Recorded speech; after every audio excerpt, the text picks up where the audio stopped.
Hello everyone, welcome back to the channel. In today's video, we will try to find out the answer to this question, that is, why does YouTube TV not have all episodes? So, in order to do it, you first need to come on YouTube TV, and over here on the homepage, when you try to watch any of your favorite series, you might see some of the episodes are missing.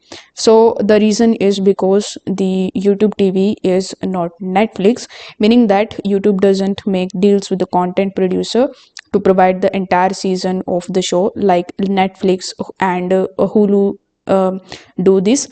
So they can only show what the particular network airs. You can also find the same thing on this community page where this person from YouTube TV support team is saying that the library retains DVR recordings for 9 months. If there are gap in the programming, it means that either you didn't have it added to your library when the original broadcast occurred so that they would record, or it means that the 9 months threshold had passed and the episodes were removed. So this can also be the case. So you need to make sure that you just add them so that the new broadcasting could be recorded.